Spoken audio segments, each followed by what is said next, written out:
So welcome to our 15-minute Be Inspired Burst. The girls and I were just talking, Sarah Cromer and Sarah Turnley, talking about how we woke up with a little bit of back pain. And back pain comes from a lot of places. It comes from your inner thighs being too tight, from your IT bands, the fascia here being too tight, from your low back, or even your upper back and shoulders, they pull on it. So we're gonna do a little bit of a wake up and energize / recover that part of your body today. We'll start in a sleeping swan or half pigeon. Bring your right leg forward. So depending on your flexibility, it might feel really good for you to rest here. You can take some pillows, whatever. Head on your pillows, pillows under your butt or your back knee. Especially if your floor at home is pretty unforgiving, like if it's tough cement or tile, you might want to double up your mat or use some blankets. If this is a little intense on your hip, your second option is to zigzag your legs instead, like I am. So you'll take your right leg still bent, that's the important leg, a little bit of a hip stretch. And your back leg is kind of zigzagged in so that there's tension out of your knee. If you can fold forward, taking it. The main intention is to feel an outer right butt or hip stretch. So a big thing that people don't realize, I've trained a lot of pro athletes at this point. Yesterday I was working with a Paralympic gold medalist. And sometimes we forget that even though there's different names for your muscles, like on Cromer's body, she's got her glute med and her glute max, that everything's connected. That if your low back is tight, it's probably pulling from a different part of your body. From your middle back, right? Your erector spinae muscles that hold you upright. It could be pulling from tension in your upper traps or your shoulders. So knowing that, every time you feel a pain somewhere, typically it's referring and pulling from somewhere different on your body. When we stretch our hip, it's pulling and releasing tension out of your low back. All right, Cromer's gonna stay and enjoy pigeon. Me and Sarah Turnley are gonna come up into a figure 4 tabletop. So bring your left knee up behind your right ankle. Making a figure 4 position, your left knee pushes against your right foot. Let's see it. Good, okay. I'm gonna separate my knees even wider than my hips width so that I don't have any tension in my knee. Just be mindful, Jenna, I know we got some knee stuff. Breathe in.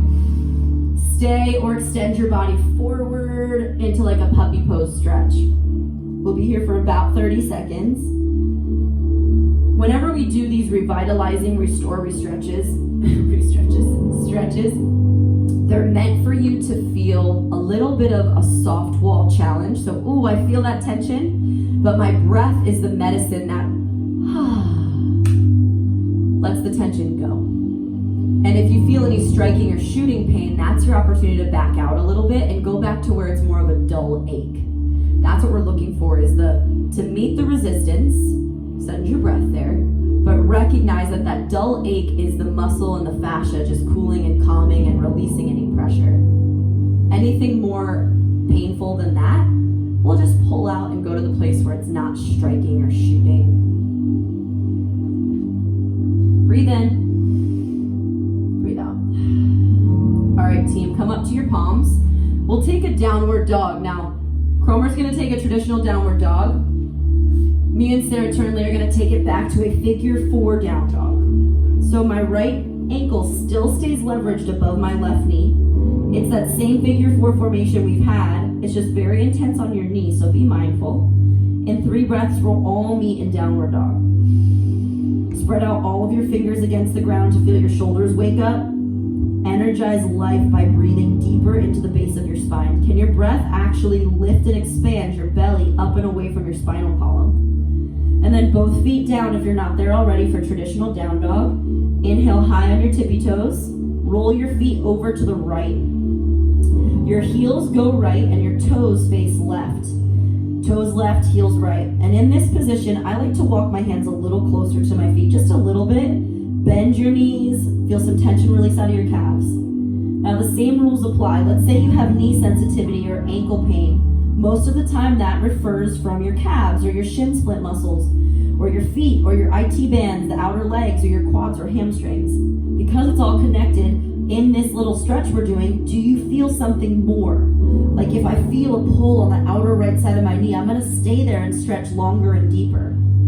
Come back onto your tippy toes, breathe in. Exhale, tabletop, and we'll take a little bit of tabletop hip dip. Roll your butt cheeks to the right, see if you can actually touch your hips down. come through center and to the left. These rolling tabletop hip dips are so good to open up the places that get tight around your piriformis and sciatic nerve. But like this morning when I woke up, I had slept in fetal pose kind of wrong, I think, or who knows what I really do when I sleep, but I wake up sometimes with a little bit of back sensitivity. This pose specifically is a great one to tell your hips to pull away from your back and stretch open the space in your lumbar spine, your low back. Oh, yeah. All right, team, breathe in. Send your left leg into half pigeon, or the variation of a hip stretch that you started this session with. Roll forward and in. You'll feel a nice stretch in your back right quad if you're there, or pull your right foot up in a zigzag. My left foot meets my right quad. There's not any striking pain if there's pinching back out, because I know sometimes tight hips can feel that. And then roll forward and relax.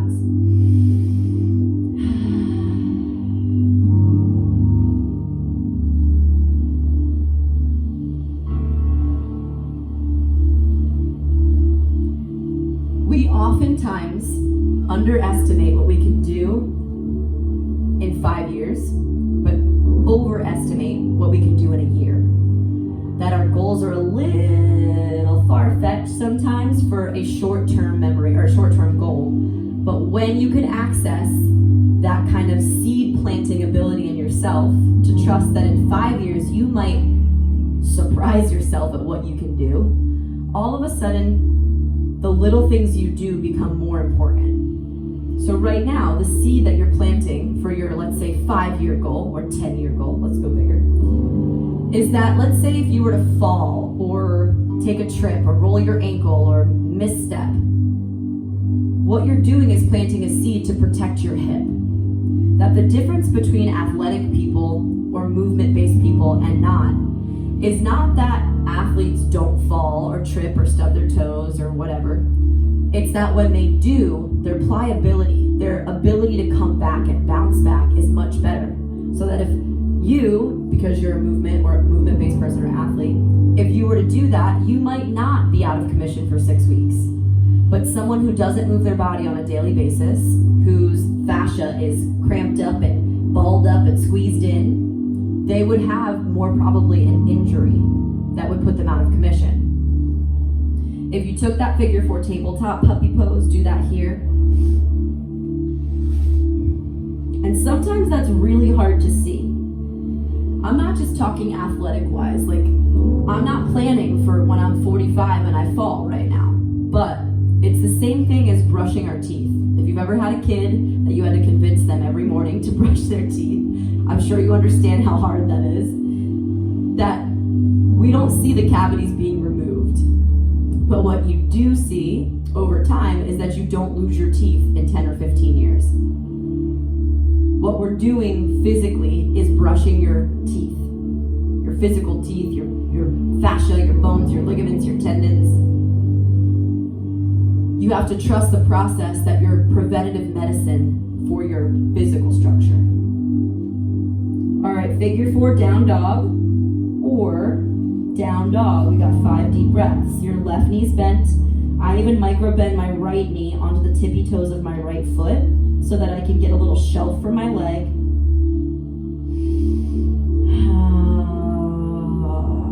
And if you're in that figure 4, let's go back to down dog with everybody. Fan out your toes, breathe in, heels drop to the left, and stay there. Maybe you walk in a foot or 2.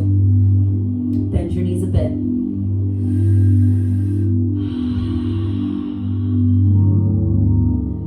So then we go even deeper. This cooling and calming 15-minute session, it's mental floss.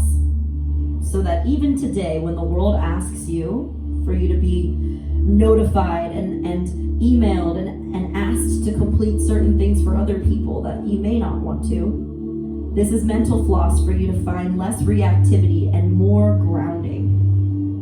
For you to find a place where this is about you first. You set the tone for your day. Come high on your tippy toes. Exhale, child's pose. I like to tuck my toes under. It feels better in my feet because I'm on my feet all day. If it feels better to point your toes behind you, you could do that too. Drop your heels back onto your hips. Rock your forehead side to side on the mat. So my question for you is, how do you want to set the tone for your day? No knowing that this little space you've taken, this mental floss, if you would, this is how you set the tone for your badass, awesome day. What do you want to achieve today? What would, by your perspective, make today a success?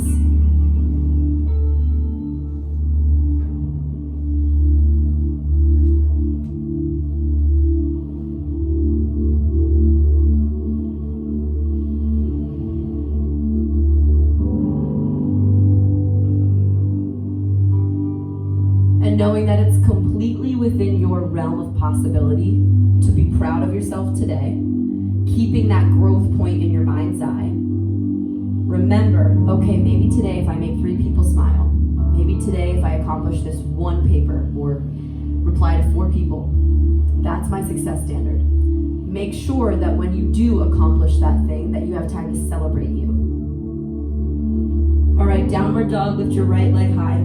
Celebrating all the work we've already done in this first part of class. Breathe in. Low lunge, bring your right foot through. Take like a runner's lunge, walk your right foot all the way to the edge of your mat, drop your back knee. If it feels right to grab your back foot behind you, it's a pretty deep quad stretch, but it'll wake your body up well.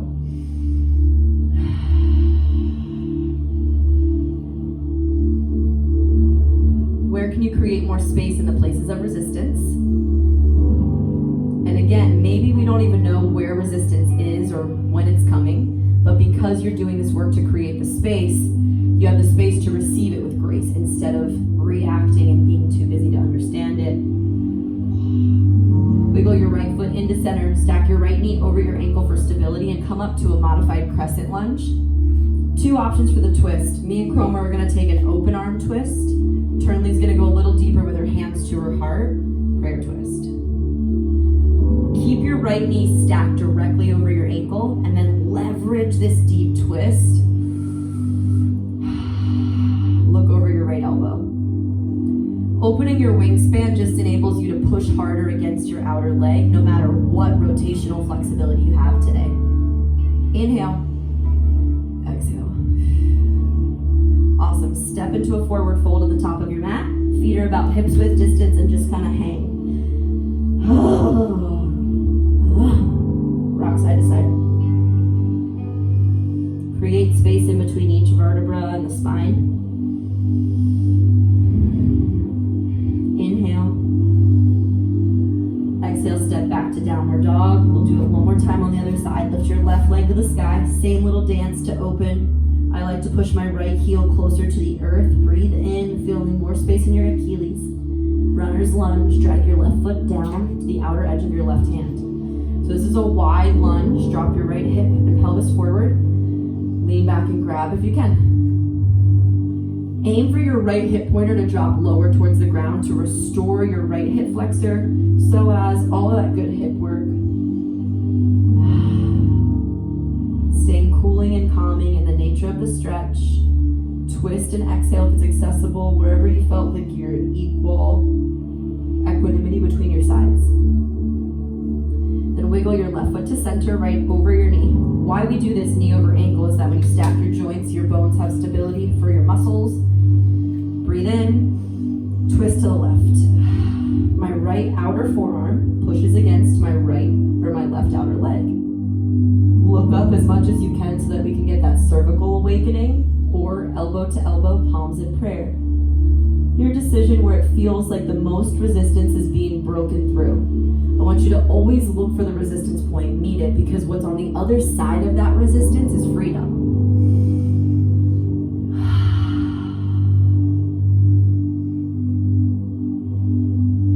Your spine loves to twist. You can feel it come alive. Breathe in. Wide-legged forward fold. Exhale. Now turn your toes out and your heels in. Drop your butt cheeks down between your thighs for frog pose. If this isn't comfortable, you can kind of be up here and maybe drop your shoulders. But ideally, you're working hip mobility. Every day you'll get a little closer. Walk your feet out wide enough that your heels are planted like us. That may mean you wiggle your feet wider. Then use your elbows to open up your inner thighs. Is there a seed that you can plant with your eyes closed? Something that you can trust to grow? Just the way that we brush our teeth every day for a long-term goal. What we can achieve in 5 years might surprise you. What's a seed that you want to plant today to watch that grow? Preventative medicine or something to flourish and blossom over time?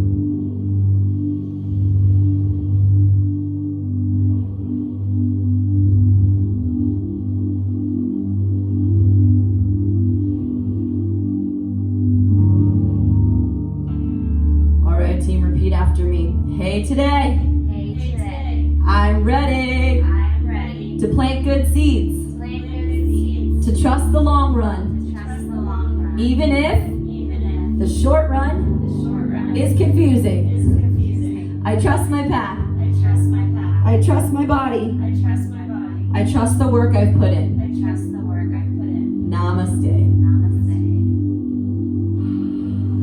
Yeah. Way to restore your hips. My demos, the Sarahs, thank you. Jenna, Carrie, Steve, Cindy, thank you for being a part of this, guys. Use this anytime you want your hips to restore. It's a great way to wake up. It's a great way to fall asleep also. It's a great way to just move mobility into all the right places.